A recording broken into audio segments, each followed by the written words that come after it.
I'm Jim Kircher, and this is St. Louis's very own Velodrome, newly resurfaced and way faster than it used to be.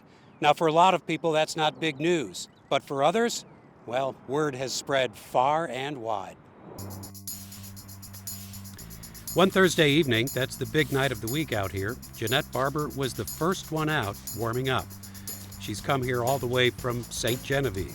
A fellow cyclist introduced her to track racing. And then I kind of fell in love with it, and I've been doing it ever since. She's not alone. Since the Velodrome reopened this summer, the turnout has been growing. The track is tucked into a corner of St. Louis's Penrose Park at Kings Highway and Interstate 70. Parking and facilities are at a minimum, but really it's all about the track. And on race days, this place is full of activity. Some here have been doing track racing for years. Others, like John Frontinardo, are new to it. I love it. It's good training for other types of racing. Well, any type of bike racing or bike riding, that's how I feel. So yeah, that's how it was for this as well. These are not your usual racing bikes. Track bikes have just one gear. There's no coasting, no brakes. And the track is steeply banked. It is built for speed. People can hit speeds of 40 or mid-40s when they're in their final sprint. So a smooth, safe surface is essential, and this track, which has been here since the early 1960s, has literally had a somewhat bumpy history. We did a story here about 10 years ago, and if you look closely, you can see there are cracks and seams in the asphalt surface. And you can figure if you can see them, those cyclists could certainly feel them. Oh, turn 4 had duct tape on it. This was a slow, low-level track by Velodrome standards, and while there was a dedicated group of cycling enthusiasts, this didn't have the kind of public support or awareness it did 100 years before. A kind of golden age when the newspapers would devote a whole page of the sports section to road and track races, and to the racers themselves. People have been racing bicycles on oval tracks since there have been bicycles. And racing was a hugely popular spectator sport in the late 1800s, really before auto racing became the thing. And there were tracks and a professional cycling circuit all over the country, including St. Louis. There were big crowds, big money, and big stars. St. Louisans certainly knew of Marcus Hurley, the American who won gold medals at the 1904 Olympics. The sport was still popular enough in the 1930s that the city built a velodrome here in Forest Park.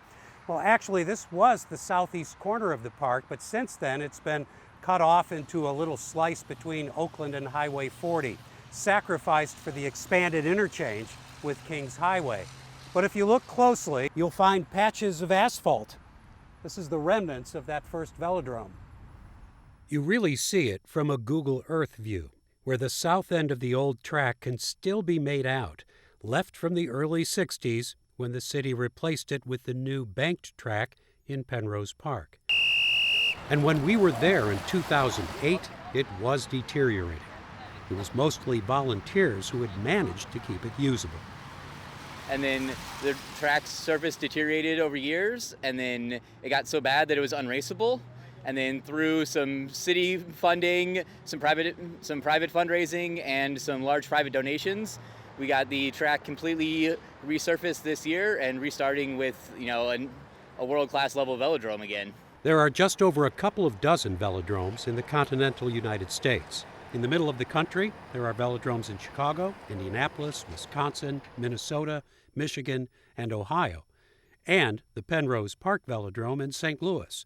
Not new, but certainly improved. We're about equal with all the other big Midwestern tracks. There's about 5 of us, and our surface now is equal to all the other tracks in the Midwest. It draws enthusiasts from around the region, especially for sanctioned races. But it is still dependent on a core group of volunteers. Earlier that day, Casey Peters and Robert Varner were out in the afternoon getting the track ready. Really awesome to see this project come to fruition and know people are going to be able to enjoy it properly, and it's just awesome. Was it really called Mr. Bumpy Face before? It was, yeah, that was the nickname. Yeah. They're always welcoming newcomers to the sport. Bicycles can be rented, and there is orientation, track safety, etiquette, what the different colored lines mean, and the sometimes arcane rules of different types of races. 4 non-racing laps and then a certain number of scoring laps where the winner of each lap scores 1 point. As nice as this track is now, they'd like to see more here. A parking lot would be nice, some bathroom facilities, maybe some bleachers, and maybe someday, some lights. Just a few weeks after this, some of the dirt and gravel areas had been paved over, and there is a master plan drawn up several years ago for all kinds of improvements. But for now, well, find a place to park, use the portable toilet, bring a chair or a blanket, and pack up when it gets dark. But look on the bright side, the Velodrome is back in business, and when the summer sun is going down, St. Louis is once again in a golden age of track cycling.